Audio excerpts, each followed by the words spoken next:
Angel broking లో demat account open చేసి trade చేసి 10 షేర్లు బోనస్ గా పొందండి. జస్ట్ సైన్ అప్ అయితే చాలు. మీ ఫోన్ నంబర్ ఎంటర్ చేసి ఓటీపీ ఎంటర్ చేయండి. ఆ తర్వాత పాన్ కార్డ్, ఆధార్ కార్డ్, అలాగే బ్యాంక్ స్టేట్మెంట్ కూడా అప్లోడ్ చేయండి. ఆ తర్వాత ఓ సెల్ఫీ, ఓ ఈ-సైన్ చేస్తే చాలు. మీ అకౌంట్ 24 గంటల్లో యాక్టివేట్ అయ్యాక మా నంబర్ కి యాక్టివేట్ అని వాట్సాప్ చేయాలి. ఆ తర్వాత మీ డీమ్యాట్ అకౌంట్ లో మేము చెప్పిన 10 బ్యాంకింగ్ షేర్స్ బై చేసి స్క్రీన్ షాట్ పెడితే చాలు. ఆ అమౌంట్ మీకు యూపీఐ ద్వారా పంపిస్తాము. అంటే మీకు 10 షేర్లు బోనస్ గా వచ్చినట్టే. ఆ తర్వాత మీరు ఆ షేర్స్ ని సెల్ చేసుకుంటారో ఇన్వెస్ట్ చేసుకుంటారో మీ ఇష్టం. డిస్క్రిప్షన్ లో ఉన్న లింక్ ద్వారా మాత్రమే మీకు ఈ బోనస్ షేర్లు వస్తాయన్నది మాత్రం గుర్తుపెట్టుకోండి. కొన్ని విషయాల్లో అధికారులకైనా పోలీసులకైనా న్యాయమూర్తులకైనా సరే మానవత్వం ముఖ్యం. మన దేశంలో కోడళ్లు పెట్టే గృహహింస కేసుల్లో 100% నకిలీవే.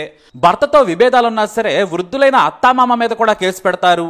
ఇంకా ఇంట్లో ఆడపడుచుంటే ఆమె మీద కూడా కేసు పెట్టడం కామన్. అలా అని గృహహింస కేసులు లేవని కాదు, ఏ సంబంధం లేని వారిపై కూడా కేసులు నమోదవుతూ ఉంటాయి. ఇలాంటి ఓ కేసే న్యాయమూర్తి ముందుకు వచ్చింది. కానీ ఆ కేసు ఆ వృద్ధులను చూసి న్యాయమే వారి దగ్గరకు వచ్చేలా చేశారు, న్యాయం కూడా చేశారు. నిజామాబాద్ ఉమ్మడి జిల్లా రుద్రూరు మండలం రాయకూరుకు చెందిన వృద్ధ దంపతులైన గంగారం సాయమ్మపై వీరి కోడలు గతంలో వరకట్నం గృహహింస కేసు నమోదు చేయించింది. పోలీసులు వారిపై కేసు నమోదు చేసి కోర్టులో తేల్చుకోండి అని చెప్పేశారు.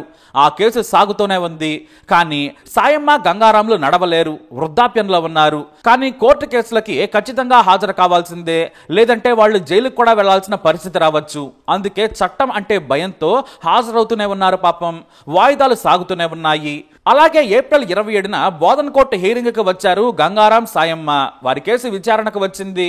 అయితే నడవలేని స్థితిలో ఉన్న వృద్ధులు ఓ ఆటో మాట్లాడుకుని కోర్టు వరకు వచ్చారు.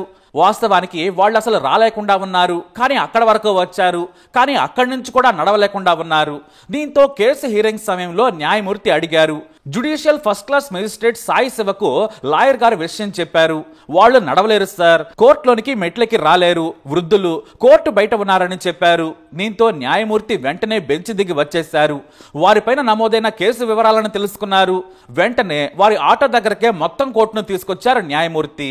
వివరాలు తెలుసుకున్నారు. కనీసం నడవలేని వారిని చూసి ఈ వయసులో వారు ఇబ్బంది పడకూడదు, ఇన్ని రోజులు పడ్డ కష్టం చాలని వారి దేనస్థితి చూసి చలించిపోయారు. వెంటనే వారిపై నమోదైన కేసును కొట్టేస్తూ ఆదేశాలు జారీ చేశారు. దీంతో వాళ్ళు న్యాయమూర్తికి నమస్కరించారు కన్నీళ్లతో. అలా నమస్కరించి మా కష్టం తీర్చారని కన్నీళ్లతోనే కృతజ్ఞతలు చెప్పుకున్నారు. ఇది అసాధారణ చర్య అని చెప్పొచ్చు.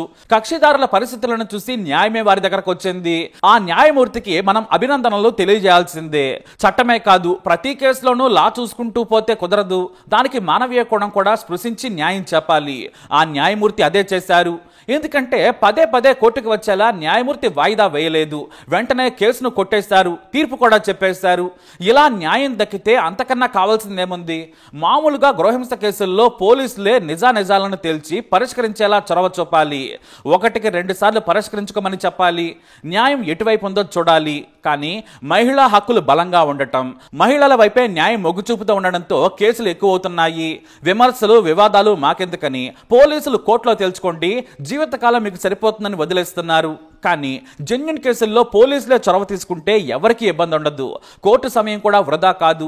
ఈ కేసుల్లో న్యాయం ఆలస్యంగా దక్కినా కూడా ఏళ్ల తరబడి కోర్టుల చుట్టూ తిరగాలి, సమాజంలో కూడా నిందలు మోయాల్సి వస్తుంది.